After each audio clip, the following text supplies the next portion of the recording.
Okay, today we're working on 3-1, position, velocity, and acceleration. So in this section we have some key vocabulary words that you are going to have to memorize. I'll read through them quickly. You have them in your notes as well. But the position function gives the location of the object at time t. That is your original function. Velocity function is your derivative. Okay. One other thing, if velocity is positive, it means it's going upwards or to the right. If it's negative, it's going down or left. Acceleration is the second derivative of the position function. Initial position, that is your starting point from the position function at time 0. So initial, you haven't gone anywhere, so I think time 0. Initial velocity. That is where your velocity is at t equals 0. Okay, speed is just the absolute value of velocity. Displacement is your final position minus your original position. And total distance traveled is the distance traveled by the object in the time interval, and you have to take into account all directions, your forward and your backwards motion. So let's start with example number 1. It asks us to find v of t and a of t. So v of t is just velocity. Well, velocity is the first derivative. So s prime of t equals v of t, because the first derivative is the velocity. So I take the derivative, we get 3t squared plus 1. Now we want acceleration, which would be the second derivative of position. The first derivative of velocity equals acceleration, which is take the derivative again. Now we have 6t. The next example. We are giving that position function. It says the object is moving in a horizontal line. The distance units are feet and time is measured in seconds. So what is the initial position? So initial position is that s of 0, because remember time is 0. Well, if I plug 0 in, I am left with 24. Well, what's my units? 24 what? And the units were what? Feet. So at time 0, we are at 24 feet. Example number 3. What is the velocity of the object in 1 second? So we need to take the derivative of that function. 16 times 3 is 48t squared minus 72t. Now we are going to evaluate s prime of 1. So then you'll have your 48 minus 72, which gives us negative 24. Now you need to keep units. We're talking velocity. So we're doing feet per second, because that's what velocity is. When we're traveling, we don't say, I'm going down the highway 60 miles. Well, that's not a rate. Derivative is a rate. It's how fast you're going. Okay, the negative, once again, shows the direction the object is going. Since we're doing a horizontal line, this object is moving to the left. So now it says, well, what is the speed of the object? Speed is just the absolute value of velocity. I didn't mean to do the double. So speed then would be 24 feet per second. So there we have position, velocity, and speed. Let's look at our next example. We want the acceleration, and I just erased the velocity function. So you take the derivative of the velocity. You're going to have to hit pause and trust me on this, and know that the acceleration, so second derivative of position is the first derivative of velocity, which is acceleration. which equals 96t minus 72. I shouldn't have erased that one. I am sorry. Okay, so there is acceleration, but we want to know what is the acceleration at 1 second. So now we plug in 1, and then we're left with 96 minus 72, which gives us 24. Now you need to know units for acceleration. That is always feet per second squared, because we just added in another time unit. So velocity is feet per second, acceleration is feet per second squared. Another typical question you are always asked is number 6.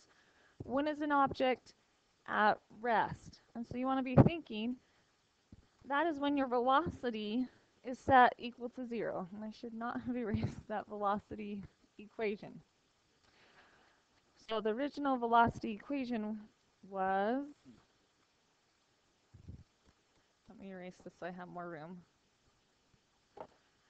So velocity equaled 48t squared minus 72t.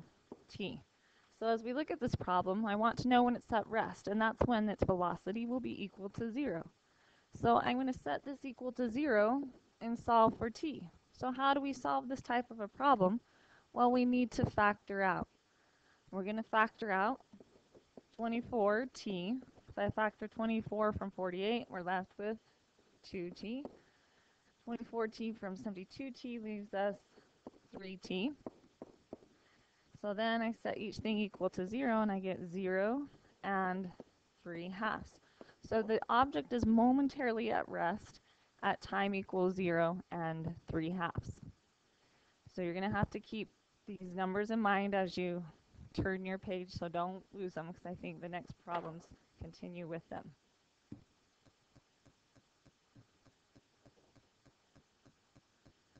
So now we want to know, when is the object moving to the left and when is it moving to the right? That's what our questions 7 and 8 are dealing with. So once you find when the object's at rest, you're going to do a number line test. That was 3/2, right? And you got to think, okay, which function am I going to test in? Well, we're momentarily at rest when velocity is changing direction. So we need to test within the velocity function. So if you plug in a negative number into the velocity function, which was, let me write it down here, 24t, which left us 2t minus 3. That was velocity. Okay, if we plug in a negative number, we get a negative on the outside, a negative on the inside. So a negative times a negative is a positive. Now if I plug in the number 1, positive, there's a negative. So positive times a negative makes that interval negative. If I plug in 2, positive, positive. Okay, so whenever it is negative, we're moving left. Whenever it's positive, we're moving right. So now I can address my questions. When is the object moving to the right? When t is less than 0, and when t is greater than 3/2 as well. And the next one, when is it moving to the left? Oh, or you could do interval notation. I could have done from negative infinity to 0, and from 3/2 to infinity. Lots of ways, make sure you know both. So now it's moving left on the interval from 0 to 3/2. So we've answered those questions. So 9 says, when is the velocity of the object equal to that value? Well, I obviously need the velocity equation again, which was my original. You could do the factored form, but you're going to have to use your calculator to solve. 48t squared minus 72t equals 54. Well, how do we solve any equation? Well, we first set it equal to 0. So I have 48t squared minus 72t minus 54 equals 0. Now you go to your calculator and you look up the zeros. And you'll see you'll have t equals, remember to go out to 3 decimal places. 2.049 and negative 0.549. So those are the two times when the velocity will be equal to 54 feet per second. Okay, now displacement, remember, that is your final position. So S of 2 minus your, I don't know where I wrote F, minus your original position. And those numbers are 8 minus 24. So 8 minus 24 gives us negative 16. So how we interpret that answer is now that we are 16 feet. Because why is it just feet? Because we're talking about the original position, and that just gives us feet. So we're to the left 16 from the original position. Okay, now I want to ask for total distance traveled. We need to find out when the object changes direction, which we already did in 7 and 8. And then we need to evaluate. So we need to find the original position, which was 24. Then we need to go to where it changes directions at S of 3/2 and evaluate that, and that gives us negative 3. Then we need to evaluate at our endpoint. So it's saying we want the total distance traveled from 0 to 2. So that's why I'm starting at 0 and ending here at 2. And we plug 2 in, we got 8. So now this is the part that students normally get lost on. From 24 to negative 3, how much did you move? Well, think. From 0 to 24, you moved 24. So now we got to count in this negative 3. If we've gone from 0 to negative 3, we've moved a distance of 3. So I add that together, and I get that distance to be 27. Now we need to figure out, well, what's the distance from negative 3 to 8? We can start going from negative 3 to 0 as a distance of 3. And then from 0 to 8 is 8. So 3 plus 8 is 11. So we traveled 11 units there. Now we just add those two together and we get 38 feet. So that's how much the object moved in the first 2 seconds. That's counting its forward motion and its backwards motion. Okay, now we're going to associate position, velocity, and acceleration with a graph. Now that you've done it with an equation, we're going to look at the graph and how it relates there. Okay, so we have always take note what it tells you which function you're looking at. So here we're looking at the position function of a radio control. Sorry, the breathing is so heavy in here. With the model car. So now we want to know which car is going faster, A or B. And how do you know? So faster, we're talking about speed. So I'm looking speed or velocity, which is a derivative, and a derivative is just a slope. So as I look at the slope there and at B, which one has a steeper slope? And hopefully you can see that B has the steeper slope, so therefore it is going faster. Because once again, the derivative represents velocity, and the derivative is just a slope, so therefore if you have a steeper slope, therefore you are going faster. And I know this concept is a little hard. It takes a little bit to get used to looking at a graph and how to interpret that type of information. So now we want to know, when is the car stopped?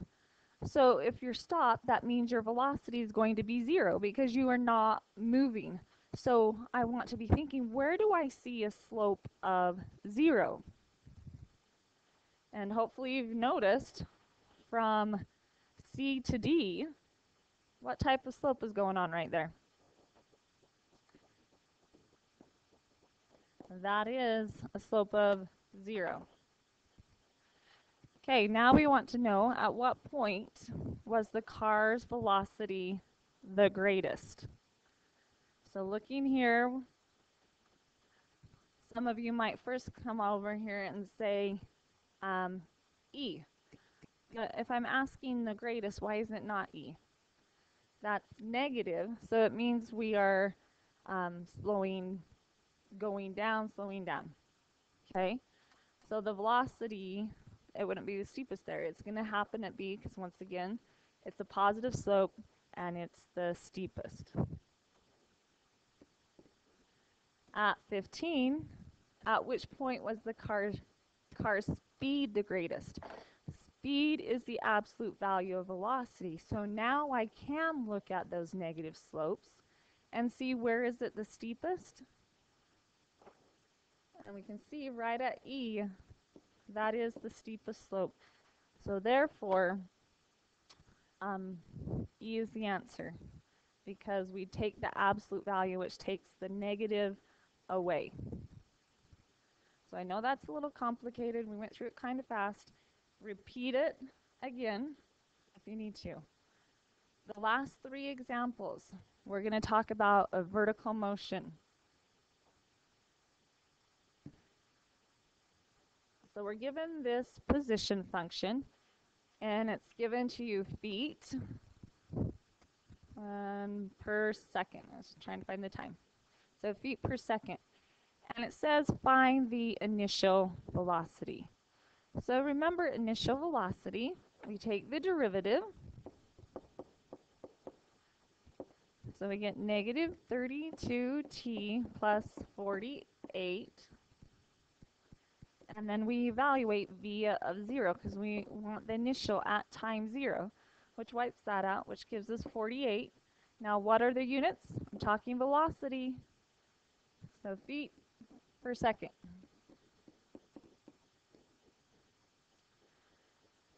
Okay, at what time does the ball hit the ground? So we know if we're at the ground, something needs to be 0. So you got to start thinking, is it going to be position, velocity, or acceleration? What do you want to set equal to 0? Well, I'm talking about hitting the ground, which is a height. So which function deals with height? And hopefully you think that is my original position. So you're going to set s of t equal to 0. Once again, because we want a height of 0, which function deals with height? That is your position function. So if you notice, you can factor out a negative 16 from here, and we get t squared minus 3t minus 10. So then we factor t minus 5, t plus 2, and then we get t equals 5 and negative 2 seconds. So here we're talking about dropping something, so which answer makes sense? Can we drop something in at the time of negative 2 seconds? No, so we cross that off, and it's t equals 5. Okay, we want to find the time when the ball reaches a maximum height. So if you think, velocity tells us where the position is changing direction. So that means where it's changing from increasing to decreasing, or vice versa. So I know there's always going to be a maximum or min at that point. So the way we get a maximum height is by setting the velocity equal to 0. So we take the velocity. Where did it go? Right at 16. So we have negative 32t plus 48 equals 0. And I solve for t, subtract 48, divide by negative 32, and I solve and I get t equals 3/2, and that's going to be seconds. So that is the time, because another thing that might help you realize why the velocity is 0, the slope at any max, what's the slope? Right there. It's 0. So that's why I know to set this velocity equal to 0, and it will tell me when that high point is or where the low point is. And later on we'll know, how do I know it's a high, how do I know it's a low? So right now they're going to tell you exactly which one it is, but later on you will have to determine that on your own. Okay, that is all of position, velocity, and acceleration. Good luck.